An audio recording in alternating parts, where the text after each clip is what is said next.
Welcome. Let's talk about urban planning. Cape Town's maze-like informal settlements have unique movement patterns. Experts, like our speaker today, Yael Borofsky, are rethinking how people move in cities, because in this case, the usual rules do not apply. And revisiting these rules could lead to better lives for residents by making sure that everyone can easily get around and feel connected. I'm Rodrigo Silva. Let's talk about urban planning. Yael, welcome to our episode. Thank you so much for having me. Yael, what made you study specifically Cape Town's informal settlements? So this paper comes out of actually a PhD research project that was actually very much focused on the challenge of public lighting in informal settlements. And it was a collaborative project with other colleagues at ETH Zürich, where I did my PhD and where I'm currently based. And we were actually very interested in the problem of the existing public lighting in informal settlements and how to solve that problem. And what comes out of an interest in public lighting is a question of where are people at night when they need public lighting? And this is kind of the entryway into this interest in what are pedestrian activity movement patterns in these places. It's actually something that there's very little literature on. Exactly. Let's follow up on that. That's what I was going to ask after. So what was specifically missing in the research out there before you published your article and prepared this study? So I would be happy to be wrong about this, but as far as we know, there's really no other study using sensors and or collecting quantitative data on pedestrian activity patterns in informal settlements, particularly at night. So there are some papers that qualitatively and quantitatively measure pedestrian activity movement patterns through manual counting. So they'll stand outside and count how many people pass during a certain window of time. And this is really useful information, but it's very general and it's really only collected during daytime from every paper I've seen. This means that about half of a 24-hour period we know next to nothing about. Perfect. Well, let's then jump into your findings. Sure. So I guess maybe to just give a bit of context, what we're doing is we're empirically measuring pedestrian activity between 6 p.m. and 8 a.m. in the morning with sensors that are installed on people's homes. So when you pass the sensor, it records a trigger that someone has passed, and that's how we formulate our data. And we really wanted to understand two things. First, just what are the patterns of pedestrian movement at nighttime in this informal settlement? And secondly, how do existing theories of pedestrian activity compare to that data? So first, in terms of the basic patterns, we really learned that activity is highest in the early morning and also in the evening, kind of when people are coming home from work, as well as on the weekends compared to the weekdays. And this tracks with what we actually know from our qualitative work and from survey-based research we've done in this same neighborhood, which is that many people rise quite early in order to go to work, or they do a night shift and come back from work very early in the morning. And that regardless of work schedule, many people are more likely to be home in the evening and on the weekends. And we can see this in the data. When we compare our empirical data to these theory-based predictions of pedestrian motion, we have two that we refer to. First is the shortest path analysis from route optimization, which kind of says that people take the shortest path. And then there's a space syntax analysis of choice, which basically tries to calculate which paths are most used in a network. When we compare our empirical data to these theory-based predictions, what we find is that there is some correlation in path usage between shortest path predictions. It's weakly correlated with observed evening activity, but not at all with early morning activity. And it seems to perform equally well in terms of weak correlation on the weekends and weekdays. On the other hand, when we find no significant correlation at all between the space syntax measure of choice and our sensor measurement. So what this kind of means is that these very network-based theories of pedestrian activity appear to have kind of limited relevance in informal settlements. These aren't the only theories of pedestrian activity in urban planning, but they are the ones that are kind of most known for being based on the configuration of the network, which really is most comparable to the data that we're measuring. The sensors don't collect any other information about people besides that someone walked by. And so these are the kind of the most comparable to our empirical measurements. Sure. Sorry. Maybe just in addition, I would mention that one other notable finding, and this was kind of why we wanted to publish this paper in the particular issue of urban planning that we did, is that we really found that both theories did poorly at the entrances and exits to the informal settlement. So the informal settlement is surrounded by a formal area, and these kind of entry points or exit points is actually the area where the predictions and the data actually matched up the least. It's possible that this is a limitation of our work. It's difficult to completely rule that out. But what we actually think is that it could also be speaking to the fact that there's really a gap in theory for understanding how formal and informal connect to each other. Exactly. And on that gap, so some correlations found, others not, between your empirical case and the theory, and in this case, the two informal settlements. So I assume that this revisiting of ideas might concern policymakers, city planners, individuals. So tell us more about that. Yeah, so I don't want to overinterpret the results of one case study. I want to reiterate that this was data collected in one informal settlement.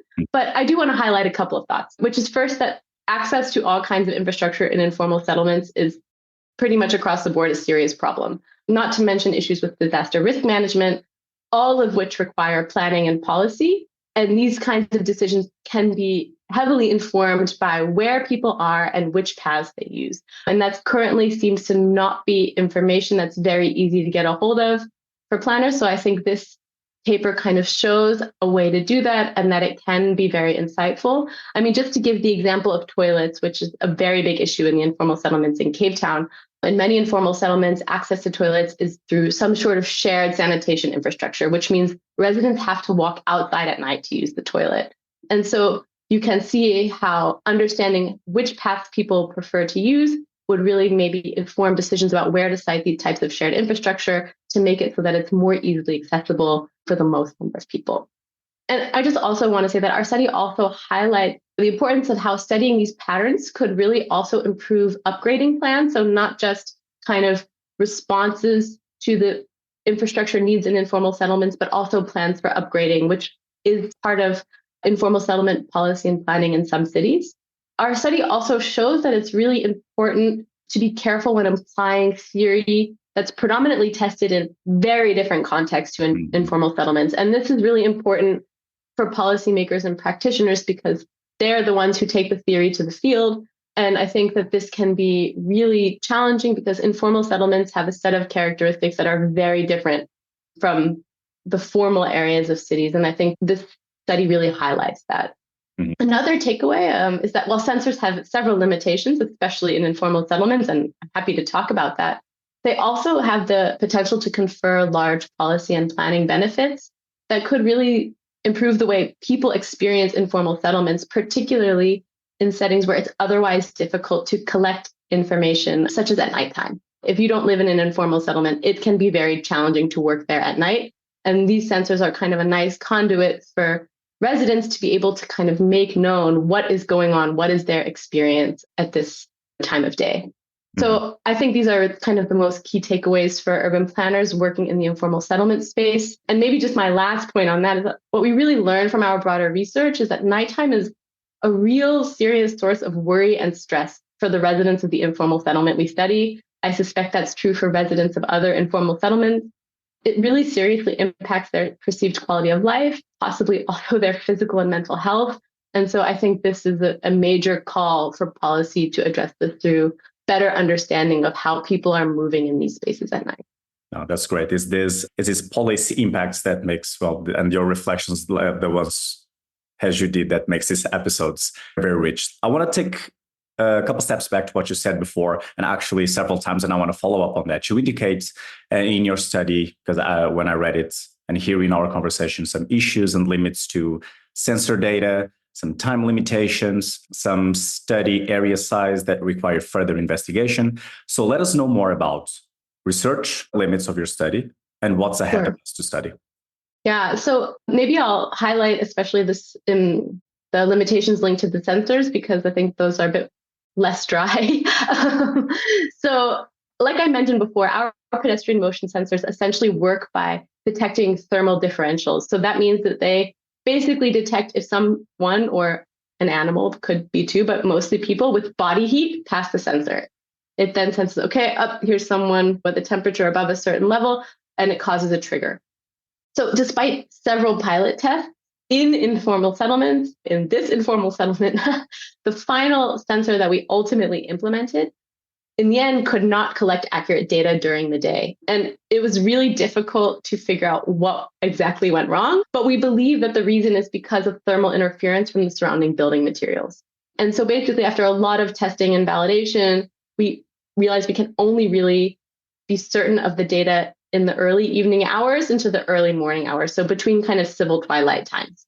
Therefore, we don't have empirical data for daytime. That means that even though we were interested in studying nighttime, without daytime to compare to, we have kind of a little bit of a black spot, not a little bit. It means that we really can't say if the theories that we tested only fail, so to speak, at night, or if the weak or absent correlation actually holds over the whole 24-hour period.